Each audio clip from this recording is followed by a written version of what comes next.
మన తెలంగాణ మనం ఒక అడుగు ముంగట్నే ఉన్నాం ప్రపంచం కన్నా. ఎందుకంటే మనకు మొదటి నుంచి ఇప్పటి వరకు వీర నారీమణులు అనేక మంది మన తెలంగాణ నుంచి పుట్టిన వాళ్ళు ఉన్నారు. అది మన చిట్యాల ఐలమ్మ కావచ్చు, మన రాణి రుద్రమదేవి కావచ్చు, ఒకరు కాదు ఇద్దరు కాదు అనేక మంది మహిళలు, గొప్ప గొప్ప మహిళలు తెలంగాణ గడ్డ మీద పుట్టిండ్రు. పేద ఇంట్లో పుట్టినమా, పెద్ద ఇంట్లో పుట్టినమా, రాణివాసంలో పుట్టినమా, ఇంకో దగ్గర పుట్టినమా అని కాదు. మహిళలందరం కూడా మనది ఒకటే కులం. ఒక్కసారి గుండెల మీద చేసుకొని ఆలోచించాలి. ఏ కులంలో పుట్టిన ఆడబిడ్డ అయినా, గొప్ప ఇంట్లో పుట్టిన ఆడబిడ్డ అయినా, పేద ఇంట్లో పుట్టిన ఆడబిడ్డ అయినా ఆ ఇంట్లో ద్వితీయ శ్రేణి పౌరురాలుగా మాత్రమే ఉంటుంది. అవునా కాదు? అంతేనా? నిర్ణయాధికారం ఎవరికైనా కూడా వారి చేతిలో ఉండదు. అందుకే ఇవాళ నేను చెప్తున్నా, మహిళలందరం కూడా ఒకటే కులం, మన కులం మొత్తం లేదు. మహిళల ఐక్యత సాధించాలనేటటువంటి మాట అందుకోసమే మాట్లాడుతాను. మహిళలందరం ఒకటే దగ్గర ఉండి గట్టిగా వచ్చి కొట్లాడితేనే సాధ్యమవుతుంది.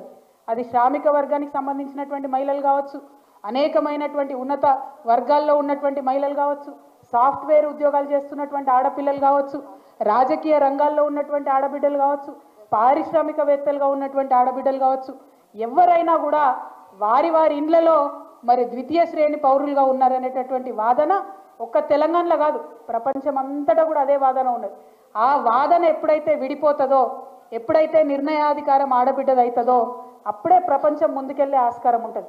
ఇవాళనే ఏదో మాట్లాడుతూ ఉంటే ఒక సోదరి చెప్తా ఉండే, భారతదేశం ముందుకు పోవాలి, భారతదేశం ఎదగాలి అని అంటే ఎట్లా ఎదుగుతుంది?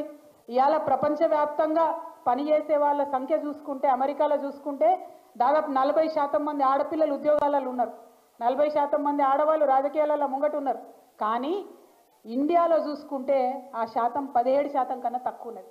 అంటే భారతదేశంలో కనుక 50% మంది మహిళలను మనం బయటకు తీసుకొస్తే 5 లక్షల కోట్ల పైచిలకు జీడిపికి మనం ఆదాయం ఇవ్వగలుగుతాం. కానీ ఎక్కడున్నాయి వసతులు? ఎక్కడున్నాయి? ఇలా పని చేస్తున్నటువంటి ఆడవాళ్ళు ఒకసారి ఆలోచించాలి. మనం కంపెనీకి పోతాం, పని చేస్తాం పొద్దున నుండి సాయంత్రం వరకు. ఒక బాత్రూమ్ ఉంటుందా? ఒక చేంజింగ్ రూమ్ ఉంటుందా? మనకు పీరియడ్స్ వస్తాయి, మార్చుకోవాలంటే అవకాశం ఉంటుందా? ఇలా పార్టీలలో తిరుగుతాం, రాజకీయాలలో తిరుగుతాం, ఏ ఒక్క నాయకుడన్నా మనల్ని అడుగుతాడా మీరు ఎట్లున్నారు, ఎక్కడ పోతున్నారు, తింటున్నారా, ఉంటున్నారా అని? అడగరు. అంటే ఈ సోయి ఎప్పుడైతే వస్తుందో అప్పుడే మనం ఎదుగుతాం.